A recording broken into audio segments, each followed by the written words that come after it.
Was that your hard-hitting question? Or? Yeah, I mean, we can get a little deeper than that, I guess. Coach, I think Deron Smith is probably the first person people think about when they think about this defense. How good is Tyler Davison? Well, I think Tyler's one of our top guys on defense as well. You know, we've got 2 to 6 NFL scouts every day, and the 2 guys in particular on defense are looking at is Deron and Tyler. He's a very physical player. I think he's got the measurables to play at the next level, and he's got the tenacity to play. He's a guy that has shown it over the last 2 years. He's a very physical player. He's durable, and he's got a nasty streak about him that I think translates to the next level. What do you think he can still improve on? Well, like anybody, he's got to be more consistent. His pad level's got to get more consistent. He's got to do a better job of disengaging and making plays. We're going to give him some more opportunities. We're not a defensive end to do that. But he's working really, really hard to learn both those and be a more productive player. Has he done that at all the last couple of years? We put him at defensive end in the spring, and we're trying to get our best 3 on the field and our best 6 total. So he's one of the few guys that we have on our team that has the physical tool set to play both end and nose. And we liked what we saw from him in the spring, and he's doing a nice job playing both positions this fall. Coach, have you had any walk-ons impress you through the 3rd week of camp now? Yeah, there's been quite a few guys. The couple guys that come to mind. Justin Allen, the slot receiver from down south, is doing a nice job for us. D'Angelo Ross is doing a nice job at corner. Cody Croning, our kicker, has been solid for us, especially when Colin was out. So, we've had some guys we're happy about. Mm-hmm. And for being a freshman quarterback, where's Kilton as far as where you expect him to be at this point? Well, he's another guy I probably should have mentioned. He's probably on track with what we expected. He's just learning our system, but I like his skill set.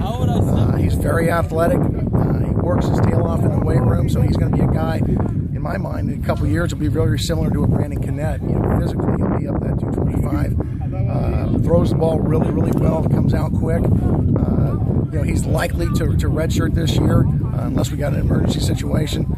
But I like where he's at. You mentioned you got Colin back. Jordan looks to be back and healthy. Can you just touch on those 2 real quick? Jameer Jordan? Oh. Is he? Okay, yeah. Jameer was back out here today. He had that freak deal with his stomach lining and had to have surgery.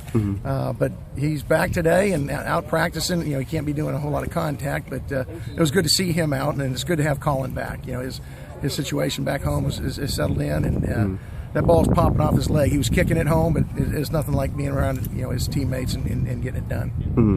And you have the scrimmage tomorrow, is that right?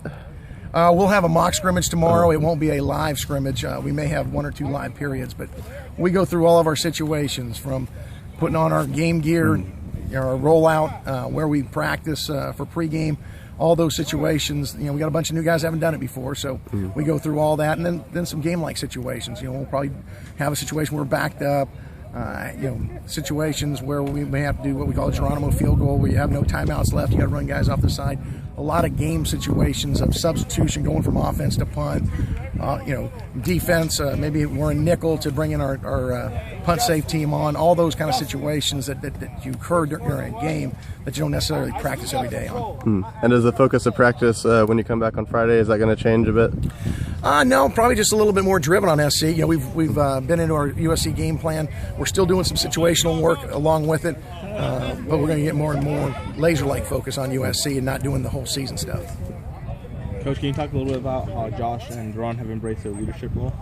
Well, I think the fact that both of them were elected by their teammates is a testament to the fact that they've been doing that already. Deron was a captain, voted as a captain last year, and so he's just kept that same mentality.